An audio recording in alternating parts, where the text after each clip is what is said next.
Bueno, la caída del Producto Interior Bruto del segundo trimestre nos muestra que España cae mucho más que la media de la eurozona, de la Unión Europea, mucho más que nuestros países comparables, mucho más que países emergentes como México y mucho más del doble, por ejemplo, no más del doble, sino casi el doble que Estados Unidos. Si miramos los datos de manera semestral, que es como quiere el gobierno que lo hagamos, porque así las cifras son más bajas, también quedamos muy mal, quedamos peor que Francia, que Italia, quedamos peor también que,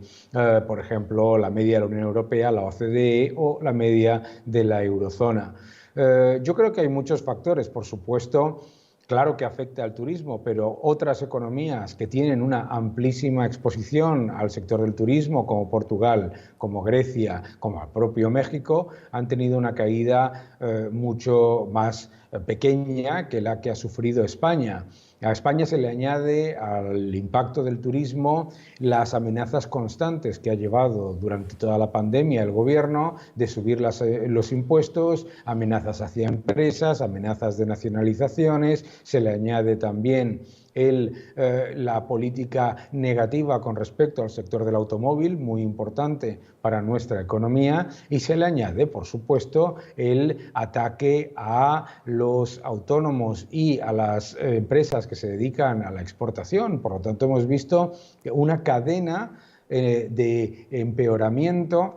sin precedentes, no solamente en la serie histórica, sino en nuestros países comparables, porque en otros países hemos visto, por ejemplo, pues que ha habido algunos sectores que han tirado un poco de la economía. Si miramos los datos del Producto Interior Bruto de España, ojo, ha salido un 18,5% de caída en el segundo trimestre, pero es que lo ha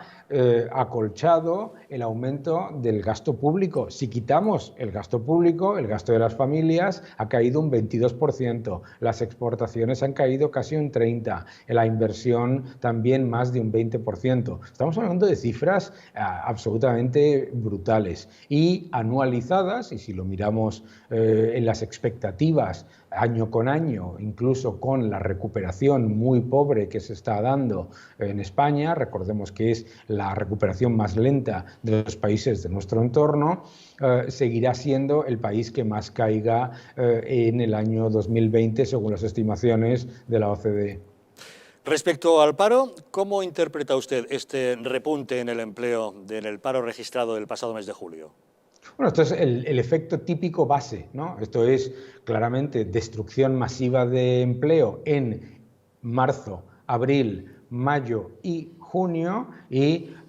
un efecto en el que cuando se abre ligeramente la economía y empieza a funcionar en cierta manera, pues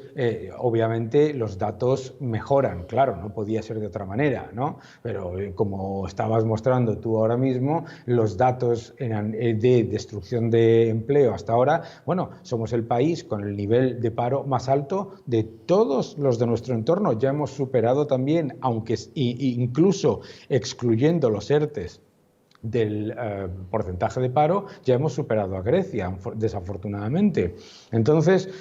¿cómo lo valoro? Pues claro, la apertura de la economía ha generado una ligera mejora del desempleo, pero también es cierto que ese dato, entre comillas,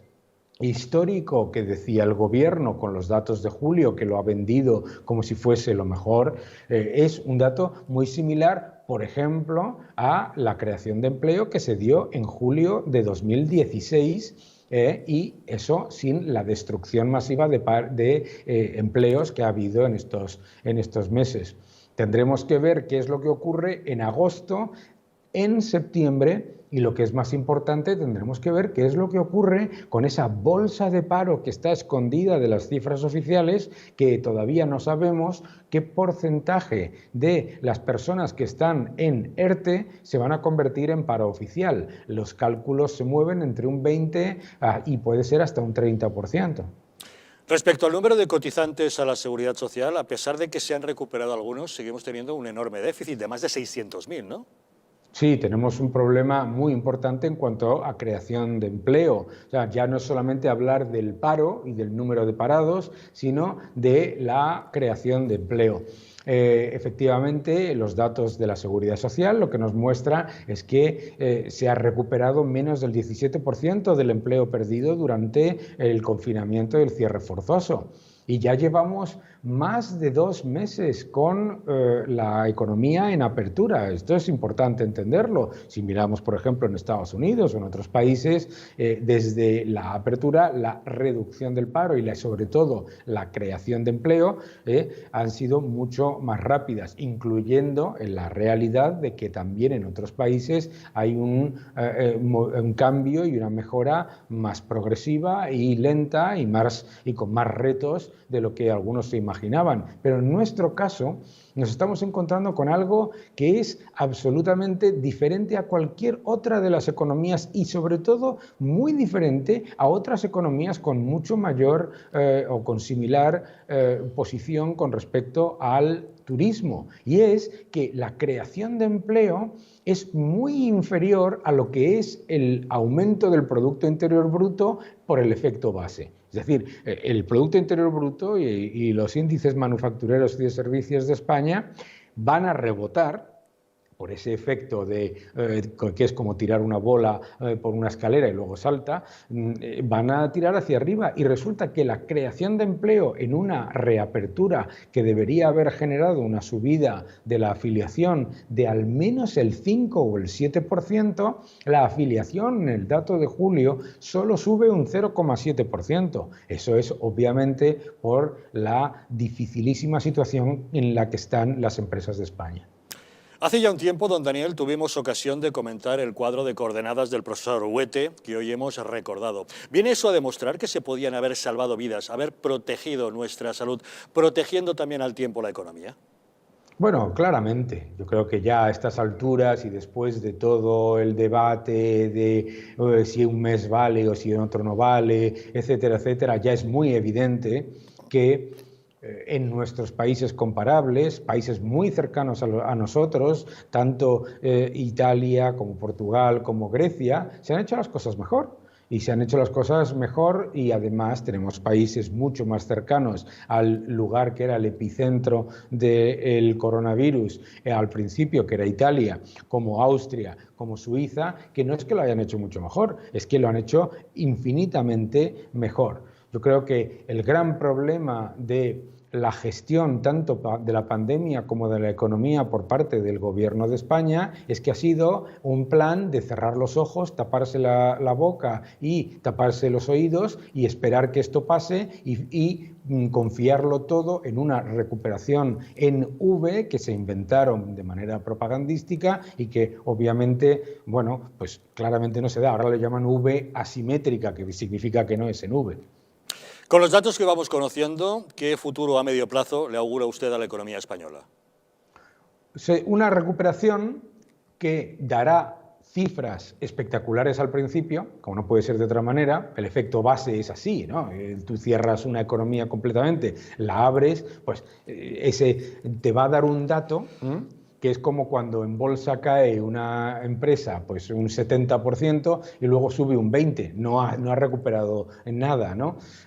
Vamos a tener un efecto base. Vamos a tener un efecto base, pero los datos de actividad económica diaria y de alta frecuencia que publica Bloomberg y que publican muchos analistas muestran no solamente que España está saliendo de manera más lenta que otras economías de nuestro entorno, sino que además entre la segunda parte de julio, cuando el efecto base deja de funcionar, y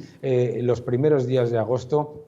la economía parece que se empieza a estancar. Yo creo que el gran problema con el que nos enfrentamos, y el gobierno es consciente de ello, por eso está utilizando esa máquina de propaganda tan fuerte, intentando por un lado silenciar a los que critican y por otro lado solamente dar cifras que parezcan muy, muy espectaculares, como el dato de julio que puesto en contexto no es espectacular.